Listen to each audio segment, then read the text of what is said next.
Alright, so welcome back. Hoping you're having a fabulous day here. I did want to make one more Labyrinth guide because a lot of people are struggling with this one really kind of badly. So I'll give it to you honestly, okay? Now, I went through and I challenged Labyrinth one time over here when I was, again, busy yesterday. I was like doing stuff. I'm like, screw it, let me try Labyrinth. People were saying it's super hard. I was just curious, right? Now, again, this is RNG based. It is not lying to you. I told you this originally in the first video and the second video. I'm like, this is RNG based. Deal with it. People were like, oh no, it's not that bad. I've dealt with bad labyrinths. This can't be that bad. Yes, if you don't get the right passives, you cannot continue, right? This is what I told you in that video. Hey, listen, if you went through the first two slots and you got two crappy passives, don't continue onwards with the run because it won't end off good for you. Try to just see what the first passive is. If it's a good passive, move on from there. Really, theoretically, right? And I want to show you my passives here, so you at least understand it, right? So I'll show you the entire run. I'll give you, like, some really good tips. And this was my first try. I'm not joking here. I did get bad passives, but I just skipped them, right? At the point, like, you do have a currency, right? You have a currency refresh here and there, and it's a matter of gambling to a point where you look at it like, oh, is this passive better? Is this passive better? So I want to show you what I did, right? So again, this is the team that I went through, made it all the way to the end, finished the 15 in the depths too. And the team that I ran was Escanor, Valenti, Sigurd, and Melly at the end. I used Melly just because he had he's good for damage when he gets a true magic, and he can tank here and there. And I was like, if I get a demon passive, because I kept on seeing demon passives, I'll just have him. But it is true, and I want to share one thing, right? So first, let me just show you my passives here. This is what I went through with the passives. All stat increase for humans. Great freaking passive to have, because I was building a human team. This was the first passive that I got my hands on too. As soon as I got this passive, I said, okay, now I have to build human team. I was originally with Giant. I had Deanne as the Giant unit. My first pick was Valenti on the first one. My second pick was Sigurd. So I'm like, all right, I gotta stick with it. I gotta build only human team. I went to a point where it was like a character selector, and I skipped the character selector because it didn't offer me a human. I'm like, oh, damn it, now I gotta go for an ult increase, which was pretty much useless at the time, but it's fine. When you get Escanor, I also can't like say this enough, but get an ult increase. It will give you more stacks to, you know, his Flame of Life, which is super freaking useful, right? So again, with it, that's what I went for. Damage decrease. This is really good. So yes, you don't just need HP increase for all humans or whatever race. Some of these buffs that are just basic stat increases or damage decrease, they're very good for just any race, right? And that allows you to at least have a little bit of leeway to where if you mess up picking up a different race, it's fine. It doesn't really hurt you too much, right? But this is the biggest one, and this is why I was able to win super fast, because increase human heroes attack by 100%. This is like the gold mine. This is the best buff you could ever obtain. I know somebody that got two of these back to back and straight up just nuked everyone in his way. I don't know how you get that lucky, but I got one. So I was like, oh, that's good enough. Good, let's go. And it didn't just happen, right? I had to keep resetting it every stop. I had to reset, and then I bought some of these buffs from the shop too. So you can do that, and I will show you the run in a second here, so that you can at least check that out. I will speed it up because it's like a 28-minute run, but I'm telling you now, you have to just aim for some of these things, and that was it really, right? I had one of the attack increases, I had a defense increase. Basic stats is an SR buff, not really too great, right? So let's say that this was a crappy buff, really didn't help me out there. SR buff, it's an overall buff, so I picked it up. Increase allies' basic stats. All stats increase if I use a skill. Look at it, right? So that's basically what I went for, okay? Yes, I had 1, 2, 3, 4-ish human buffs. That's a lot of RNG if you will, but again, I went through how many stops for passives. I then bought passives from the shop. I then refreshed here and there. If you do these things, you can most likely have more RNG towards you to where you can at least get a human buff, get an unknown buff, get a fairy buff, right? And again, it's not just end all humans. It's not it, right? So people were saying that, oh, I need to go and commit to human buff. You don't need to, okay? I beat it with giant buff, which is terrible, okay? You can use like unknown race, all right? And then get Merlin. She is great. Recovery Disable. She is freaking great to use. And she does such a high amount of damage that's great. So I'll play the gameplay here of how it went for my runs, right? Again, yes, I did go and use Escanor. People are going to say, oh, you just cheesed it with that. Yeah, it is true. But you have a chance too. Go and look for Escanor. He will be there on the bottom floor with 2 chances to drop on both of the stages, possibly in the shop too. You can go and check for those things, see if he does pop up for you.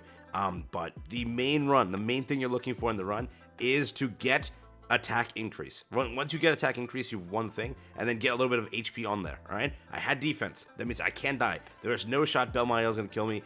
When you see the Mael part, he killed Sigurd. That is true, but couldn't kill everybody else. Just it did. Whenever you get single targeted from him, it does a high amount of damage, and I didn't have much HP. I didn't, all right? Usually, I go in with an HP buff here and there. I didn't get HP buff at all in my run, so I was like, oh, okay, I just have regular percentage from the sliding or using a skill.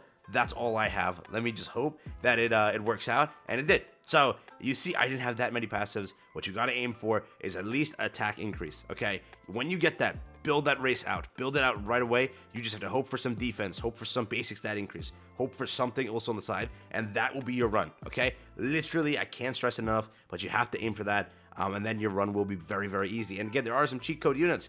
Go get, a demon team, and then run with Purgatory Meliodas. That is going to be a great freaking team. It doesn't have to just be Escanor.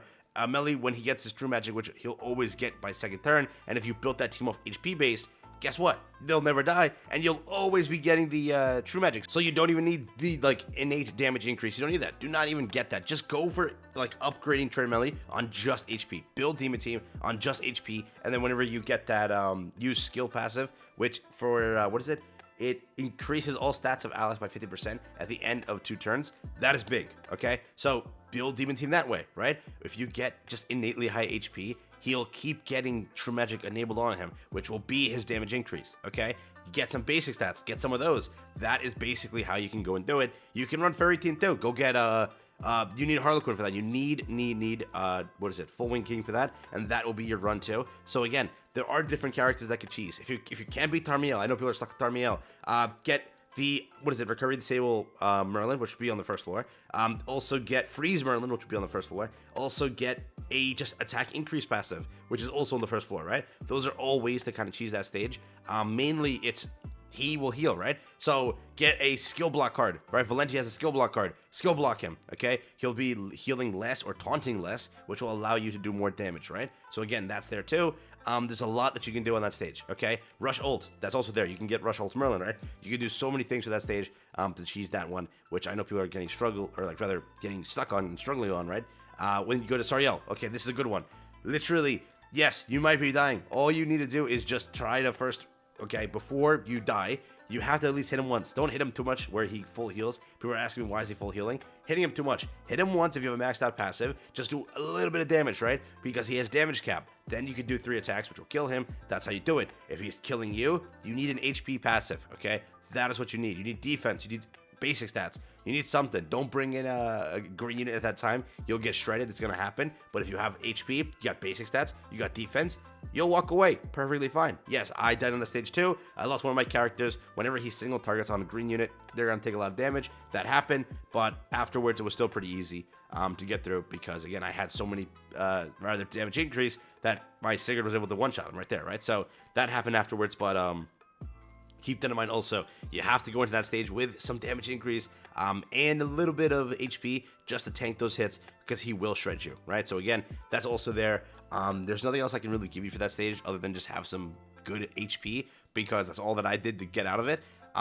He can't get debuffed, right? So I think I used skill block at one point. I don't know if that did anything. Some stages can't get debuffed like that, but you could check. It could work, right? If you also use, there's like a passive that exists. If you use skills, it decreases attack on the enemy. That's also pretty good. It will give you a chance to live, which is another passive you can go and aim for, right? But again, there's a lot of gameplay there to go through, so I really can't talk over all of it. I'm trying to give all my tips that I could. And again, I tried my best. In that video, people were attacking me. They're like, "Oh, this is not easy at all." It's, again, if you get the route properly, if you get the passives properly, you're good to go. That's all it is. It's RNG. You're gonna have to reset. If you're going on the first passive, right, and you got a crap passive, you got everything is super useless, then just reset. Just do it. If your main character already sucks, it just reset. Literally, that's the best way to do it. If you get a 100% attack increase right away, boom, commit to that team. Build only that team. Chase down that team. If it's Fairy's attack increase, okay, kind of sucks, but go for human attack increase, demon attack increase, giant attack increase. But all of those races, unknown even, right? They're all 4 of the ones that I've used, okay? I'm common with those ones because I beat it on 2 JP accounts. I was like, all right, I got to do this because I got to get gems for future summons, right? And then I was like, I got to beat it over on global because I have mine, Jazzy's account. So I was like, I'll do it for Jazzy too while I'm at it because it's just fast paced when you're doing it 2 at a time, right? So I said, screw it. On my account, I beat with unknown race on, Merlin, just because I got the passive right away. And then for Jazzy, I beat it with human because he got human passive. And then at the end, getting that Escanor was the biggest clutch thing ever. Yes, so run it that way. That's definitely what I do recommend.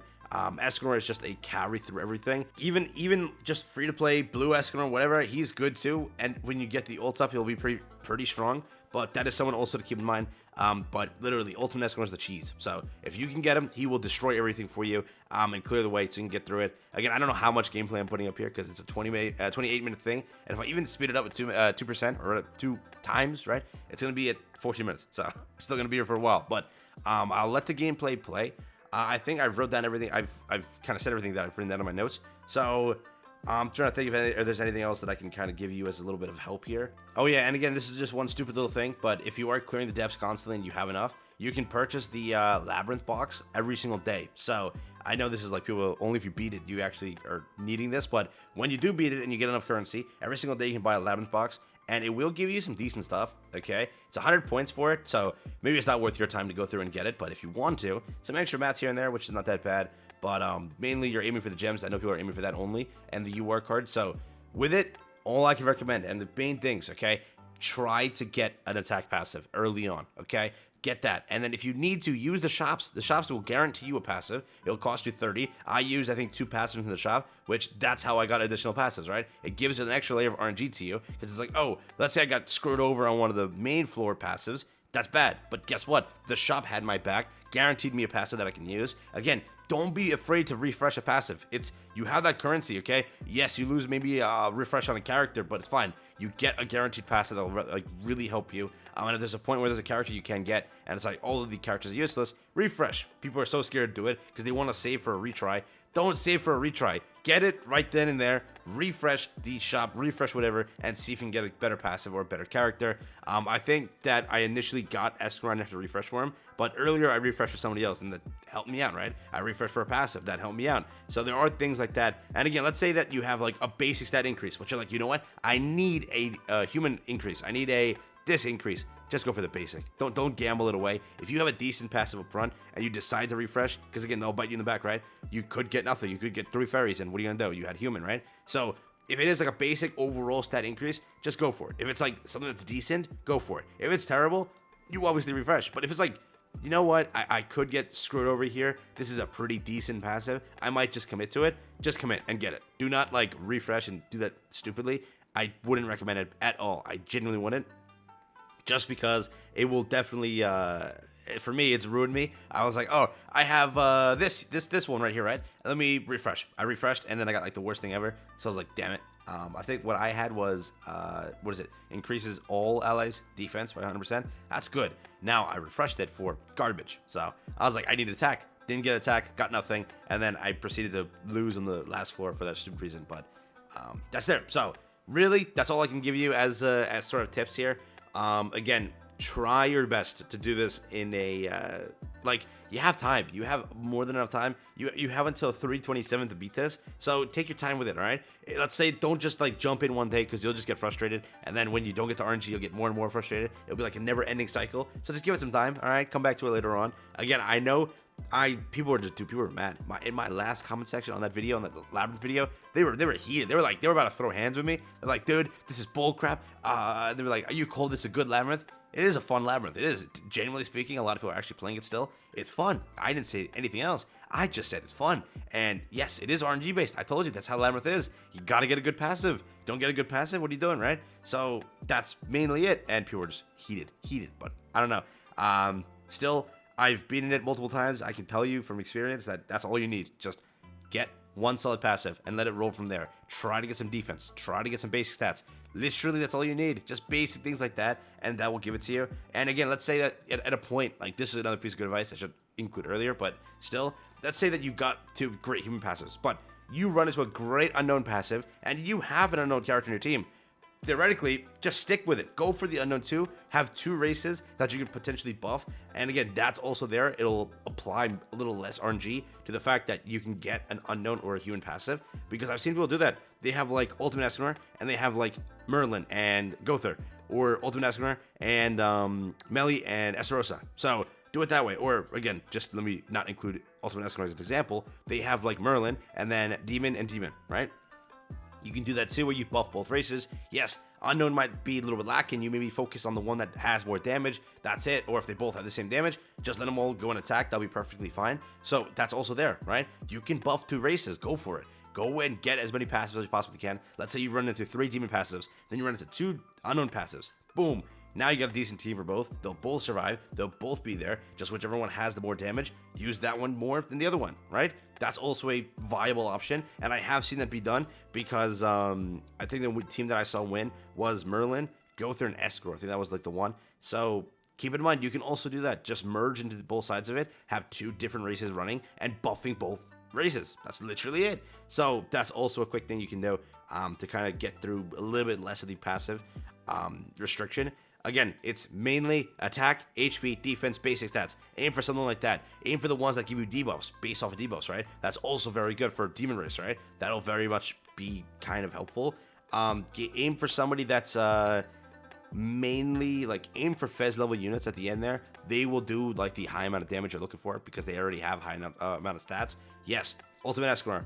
Very Harlequin, Esterosa, what is it, Purgatory Meliodas. Fez DN's also pretty good for that taunt. She'll keep you alive. Seen some people taunting away and just living. Goddess Liz or Goddess Team if you're running that, which Goddess Team really I haven't used or never will.